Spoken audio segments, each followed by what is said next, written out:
Good morning, everyone. Today we continue our talk about parasitology, chapter 1. This taxonomy, we already had done this last lecture, so we continue.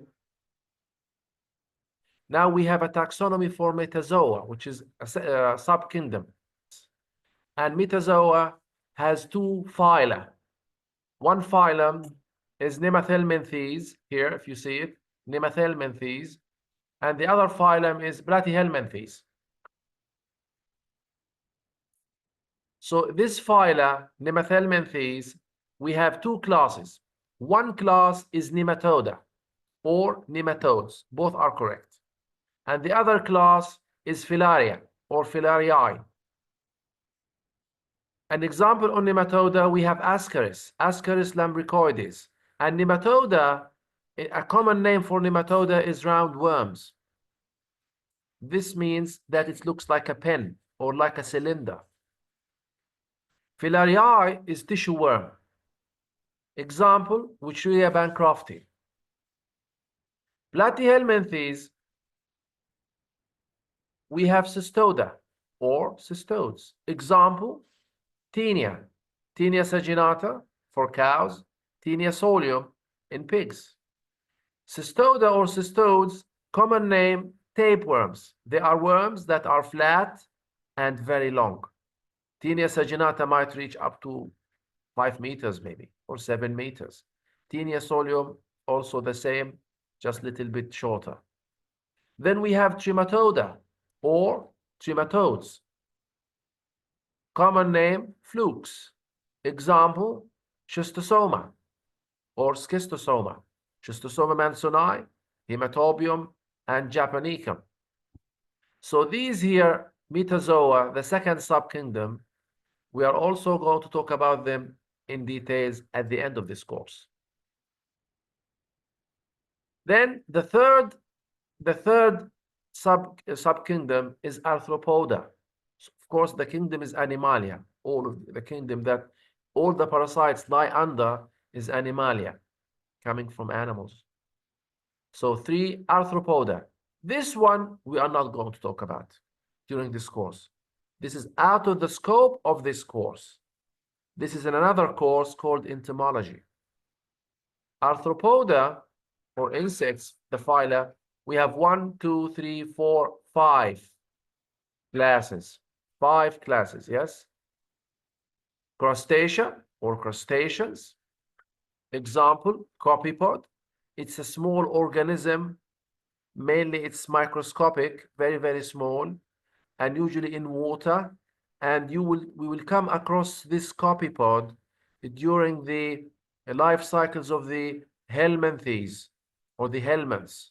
Why? Because it's in many cases it's a second intermediate host. So we'll come across this during the nematoda lectures. Arachnida, ticks and mites. You know the ticks? The ticks that you find on dogs, animals, donkeys, horses, camels. These are ticks. And mites. These mites, they are ticks, you can see them by naked eye because they are big. Mites you cannot see by naked eye. And mites are microscopic and they live on our skin and they eat all the skin we shed daily. If you have your pillow where you sleep and you don't wash it for 2-3 weeks, then you will see under the microscope lots of mites. So mites are found whenever there's a human, and lots of cells are shed. They eat the cells. Insecta, which is insects. Example is this one here, which is sandfly, the vector for leishmaniasis. Here we have Chilopoda. Chilopoda, example, centipedes. And then for Pentostamina here, we have the tongue worm. All of these here, we are not going to talk about in details. Maybe we will come across some of the insects that play the role of vector in in leishmaniasis, in trypanosoma, in malaria, in babesia. We will come across some of these. Ectoparasites. Ectoparasites are those, just we continue from the previous slide. Ectoparasites are those that live on the surface of our body. When they come to us, we call their action infestation, not infection. We have been infested with ectoparasites. Arthropods, example, mosquitoes and sandfly. This is sandfly. Ticks.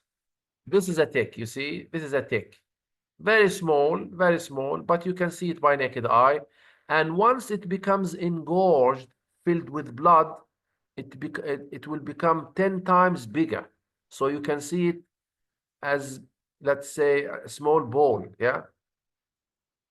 Then fleas. This is a flea. You find this flea on cats, sheep, and it jumps very high. So it has a very strong hind legs, these here hind legs, and the flea can jump, I mean, very quickly, very suddenly, and very high. Lice. This is lice. Lice, it infests. We have the head lice and we have the pubic lice. And finally, mites, which we talked about earlier. Mites. So we have arthropods, ticks, fleas, lice, and mites. These are ectoparasites. Now we have another classification, which is not based on taxonomy, the morphology and the DNA of the parasite. No, this is mainly based on the site of infection, mainly on the site of infection. So we have protozoa, we have ectoparasites, we have metazoa. The protozoa, those which are in the intestine, GI tract, we call them luminal or intestinal. We have amoebae, flagellates, ciliates, and sporozoa. So inside the human gut, these here can live easily. Of course, when we say amoebae, we have almost 9 to 12, or 9 mainly. Flagellates, almost the same number. Ciliates, we have Balantidium coli, and sporozoa also, we have a few of them. Then these here, the protozoa, they can be in the intestines, but also some of them can jump and infect our brains as humans. Example, Naegleria fowleri. So we call them brain amoebas. They eat the brain. And we'll talk about them. We'll talk about 3 of them. And then we have the blood and the tissue. Protozoa, they can invade our blood. Example, hemoflagellates, such as Leishmania and Trypanosoma. We have apicomplexa. See here, Sporozoa apicomplexa in the intestine. Also apicomplexa in the tissue, like Toxoplasma. They cause toxoplasmosis. Also, apicomplexa can be in the blood, not in the tissue, as coccidia, but also in the blood. Example, malaria, Plasmodium parasite. Malaria is the disease, but the parasite is called Plasmodium. And Babesia. These here, if you go back to the taxonomy, you will see that they are very closely related. Yeah, Aconodacida, both of them. Ectoparasites, as I told you, this is beyond this course. They're arthropods, ticks, lice, and fleas. We will not talk about these here. Metazoa, also we'll talk about these in details. Some of the metazoa, the helminths, they are in the intestine, the GI tract. Nematoda, cystoda, and trematoda. Some of them also, they invade our liver and our lung. Let's say our lung, Paragonemus westermani, that invades our lung. We'll talk about this. Liver, Fasciolopsis, Fasciola hepatica. Blood trematodes, like schistosoma, blood trematodes. We have tissue nematodes, which are filariae, which really are Bancrofti, that make the human leg look like the leg of an elephant, elephantiasis. In every chapter, we will talk about these. We will show these 2 classifications: the taxonomy classification and the site of infection classification. For one purpose, as I said earlier, that you don't get lost during the course. You follow up with me. This is the end of chapter 1. Now let's jump into chapter 3, I think. So the first one is Entamoeba histolytica.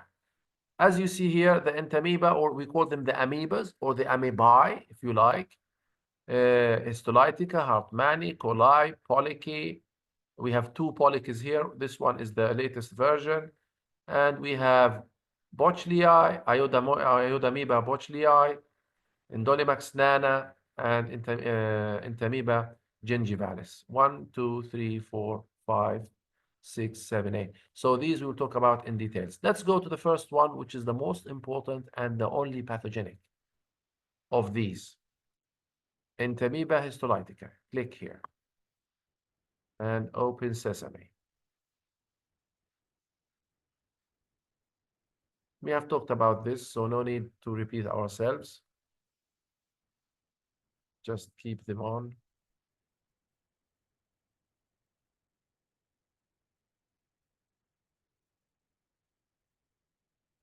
This is chapter 3, amoebas, or amoebae, if you like, or amoebae.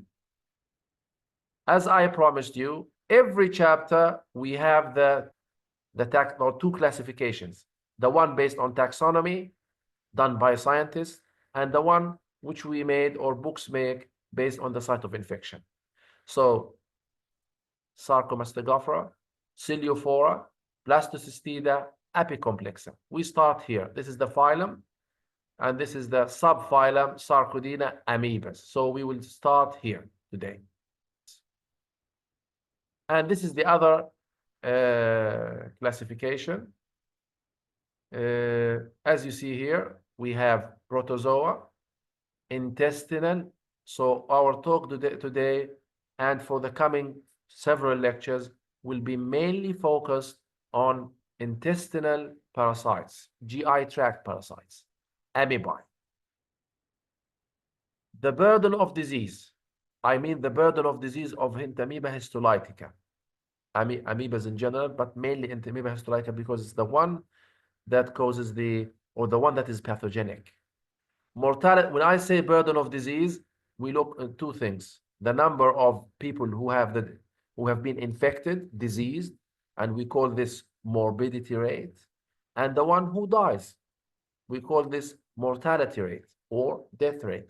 Morbidity rate, can you imagine we have 50 million cases per year? That's according to WHO. 50 million cases per year.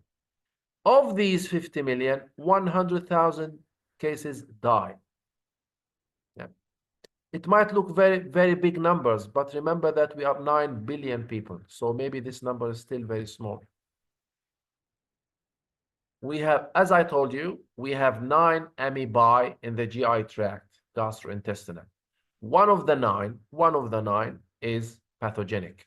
The one in red and the one that has the star, pathogenic in red. So each time you see red and star, this means this is pathogenic and we have to take care of this and be careful. Dispar, Entamoeba histolytica, Entamoeba dispar, Entamoeba moshkovsky, Entamoeba hartmanni, Entamoeba coli. Don't mix with Escherichia coli in microbiology, diagnostic microbiology. Escherichia coli is a bacteria. Entamoeba coli is a parasite. Entamoeba polychi, Entamoeba gingivalis in the mouth, gingiva. Indolimax nana, Iodamoeba bochlii. So these are 1, 2, 3, 4, 5, 6, 7, 8, 9. 9 in the GI. We'll talk about them all. Maybe these 3 together, the first 3. And then we have amoebas in the central nervous system. Amoebas that infect the human brain. And they are very dangerous. And they are all pathogenic. Anything that gets inside our brain as humans, it has very bad and detrimental consequences. Naegleria fowleri. Second one, Acanthamoeba species. Acanthamoeba species. Balamuthia bandrilaris. So we have three here, and these three have stars, and they are in red, which means they are pathogenic, and they are far more dangerous than this one here. So we have in total 9 plus 3, 12. 9 in the GI, 3 in the brain. Entamoeba histolytica, pathogenic. This is the life cycle of Entamoeba histolytica. You can see it in this lecture, or if you want to go to my YouTube, you can see it in a playlist called Life Cycles. Both are the same. So we call the parasite is called Amoeba histolytica, and the disease is called amoebiasis. Some people say amoebiasis. Both are correct. So let's start from this here. The human being sheds the two forms of the parasite. So this Entamoeba parasite has two forms.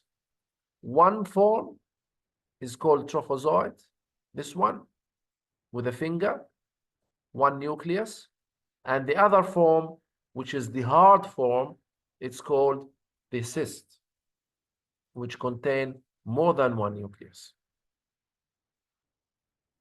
Under the microscope, if you make a wet mount from a stool of an infected person, you will find both this form and this form, cyst and trophozoite. So again, the word cyst will just be will keep repeating itself throughout this chapter. Cyst, cyst, cyst.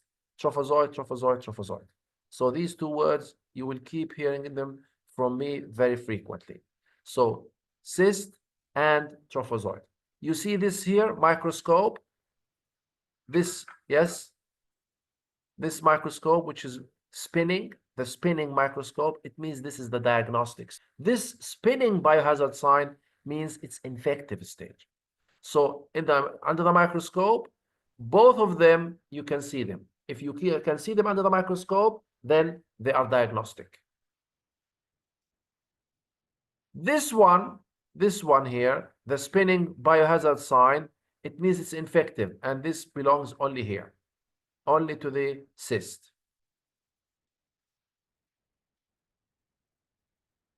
If you see here, only this form or this stage of the parasite, which is called cyst, is the infective stage. This stage does not infect us.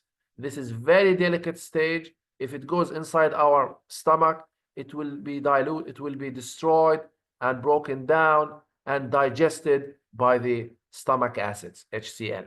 So it's not going to be infective, and it will not harm us as humans. This one is going to harm us because this one is very strong and it can resist the action of acidity in our stomach. How do we get this inside our mouth? Very simple, by eating. This goes inside our mouth by eating contaminated food or drinking contaminated water, or maybe through our fingers. You touch a table that has cyst on, and suddenly you just put your finger in your mouth and things continue. In the stomach, if these both of them, if they go down, this will be digested and goes away, gone forever. And this one, it will not be digested. It will go down to the intestine. See these small intestines? So most of the infection goes down to the intestine, not in the stomach. Small intestine and then the large intestine, the colon. So the infection is mainly focused here, small intestine and large intestine. So non-invasive colonization here, and it might invade the wall of the intestine. It can pierce through the wall, make a hole in the wall, and go inside, and from here to the liver, because the vein between the intestine and the liver which we call portal vein, is very big. So that's why the first infection in this parasite, or even other intestinal parasites, when they invade the intestine, the first organ they go to is liver, because the portal vein between the liver and intestine is the biggest. And this is what happens. This cyst, which is like an egg, very hard, and resists digestion, it can just, by asexual binary fission, if you see here, 1, 2, 3, 4, 4 nuclei. These nuclei, each nucleus will give rise to a new trophozoite. So this cyst here will give us 4 trophozoites. And these trophozoites also can multiply, and they multiply by binary fission. Of course, when this becomes a trophozoite, the trophozoite is the one that moves. Cysts do not move, only trophozoites move. And cysts do not eat, only trophozoite eat. And cysts, you don't expect harm directly from the cyst. The trophozoite, the cyst, when it converts to trophozoite, then the trophozoite is going to make the harm. This trophozoite can multiply into new trophozoites, or at the end, when they are here at the end, they can convert back to cysts. These here multiply into trophozoites or convert back into cysts, and then they go out.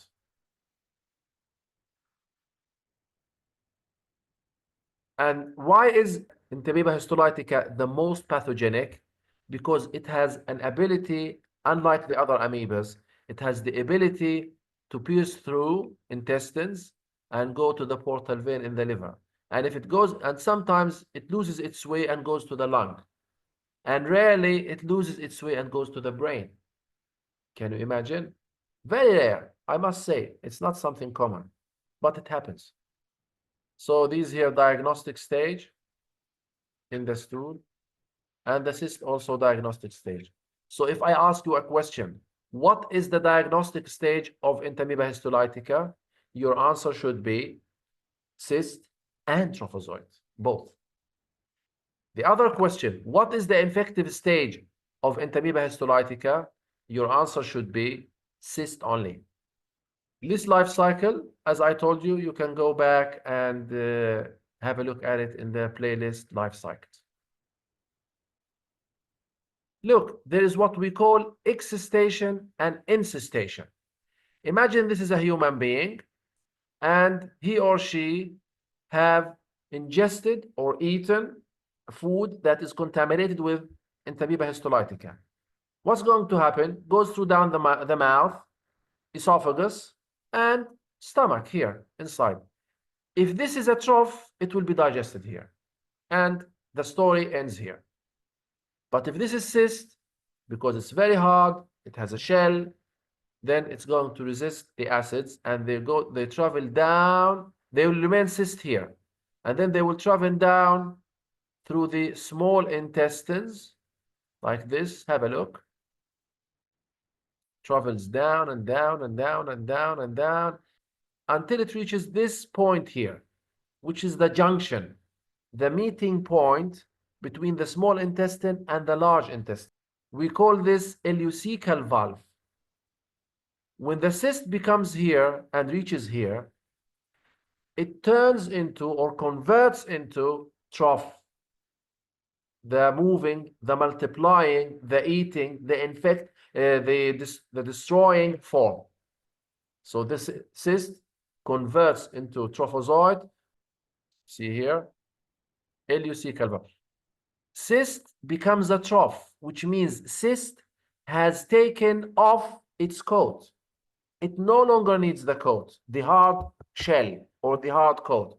We call this process, which is converting from cyst into trophozoite, excistation. X, going out from the cyst, excistation. Cyst becomes a trough. And where does it go? Inside the large intestine, colon, up, up, up, up, up, up.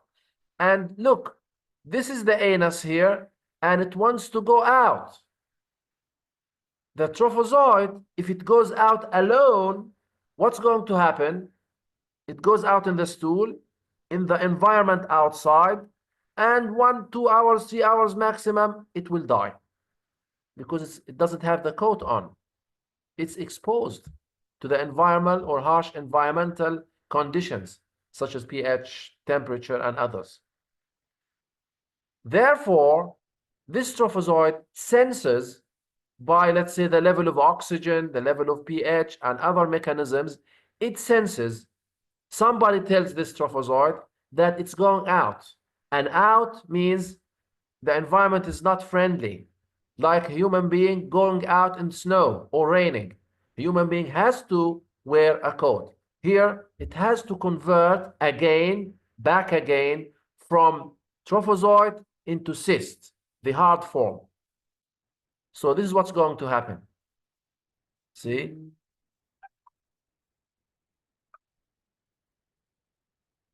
So here, the trophozoite will convert into cyst. And this cyst, when it goes out, it's going to resist the environmental or the harsh environmental conditions. However, not all trophozoites convert into cysts. Some of them, they remain as they are for many reasons. Maybe they don't have this mechanism of receiving signals, or they did not receive signal on time. For many reasons, they remain as they are. Therefore, in the stool, you will see both of them. You will see sometimes the trough and the cyst, because some of the troughs, when they got out, they did not wear the coat, they did not convert into cyst. The conversion from trough into cyst is what we call encystation. Trophozoite becomes a cyst. So both of them go out. This one dies after several hours, maybe 1 or 2 hours, not more, and this one remains. Therefore, this one is not the infective, but rather the cyst is the infective stage.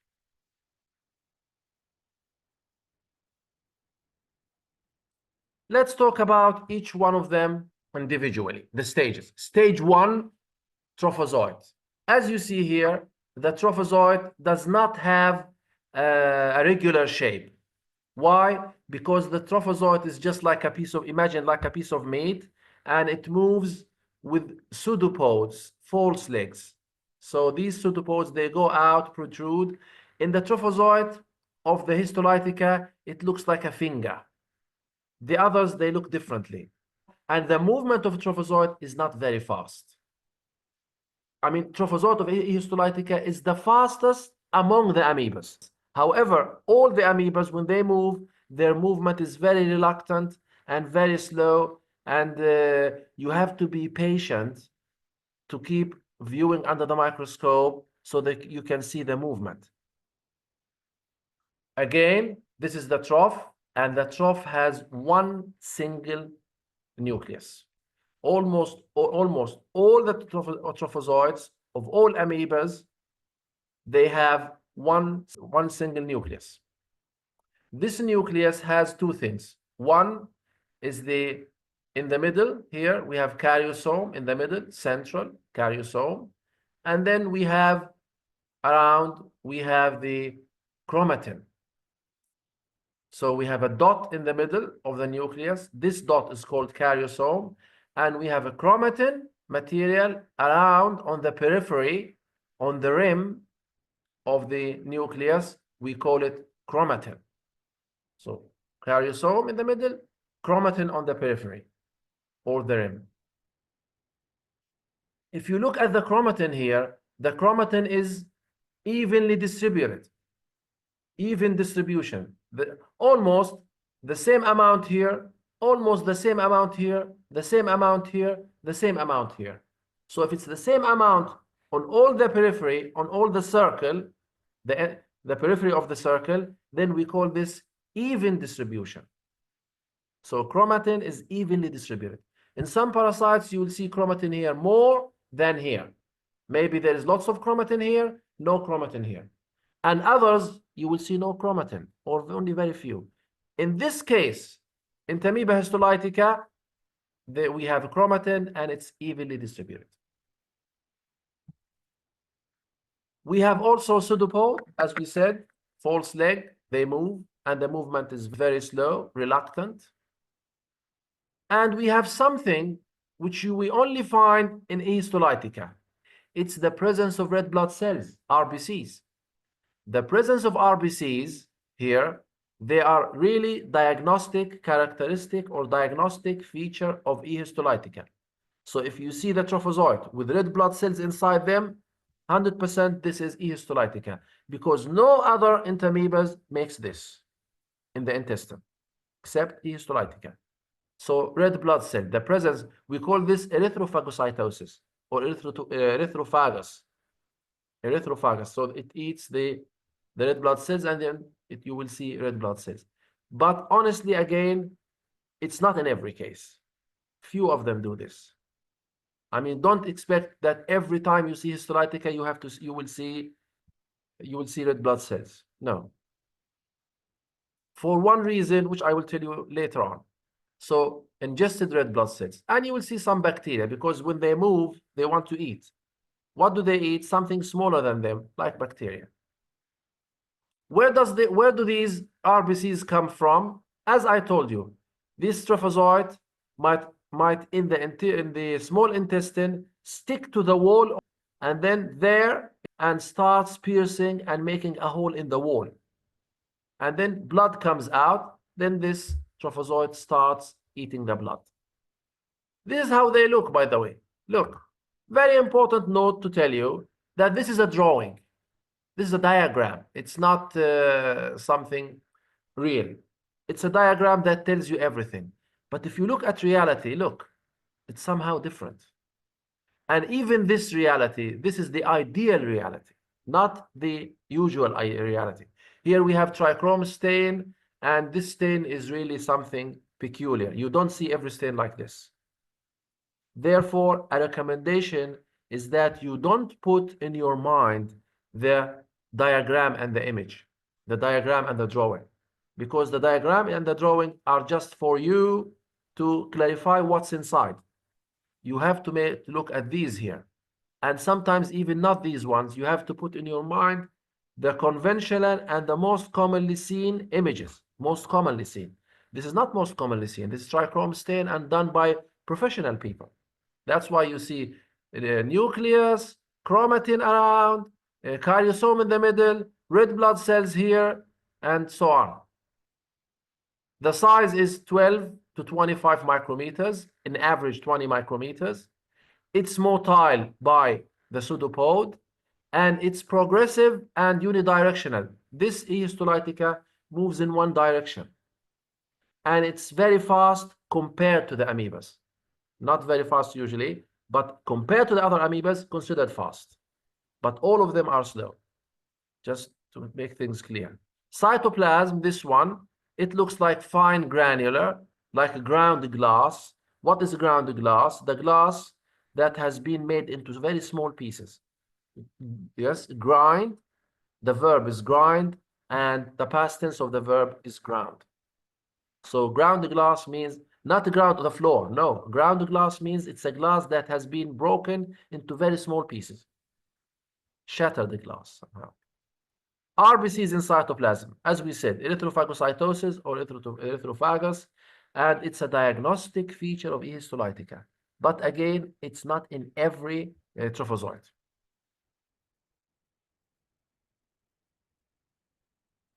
If you see here, I have given here images, and the good thing and the most important thing in parasitology is to see images, so things can stick in your mind. And not only that, images that are normal images. You don't look at images that are made by professionals. Here, trough, one nucleus, trough, one nucleus, trough, one nucleus. If you see here, this is a trough, and here nucleus, chromatin around, maybe it's not evenly distributed, as I said, because this is life. Sometimes you don't get things very ideal. And if you see here, there are lines, fibrils of linen, lines here, like the wheel of the ship, the steering wheel of the ship. It looks like it. We call this fibril of linen network. Uh, Not very commonly seen, but this one here is somehow seen.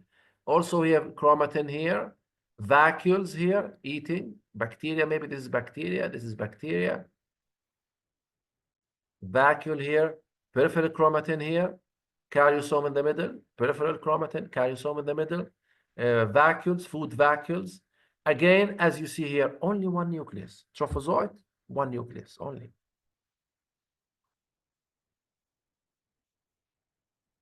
Okay, so these here, if you see, trichrome stain, which is the best stain for parasitology. Stool stain, trichrome. Then comes another one, iron hematoxylin stain, used, but not very common or not as common as trichrome. Both of them are used. Honestly, in the labs, the usual labs, they don't use any of these. These are in reference labs. Trichrome stain and iron hematoxylin, they are in reference labs. I think we have to stop here for today.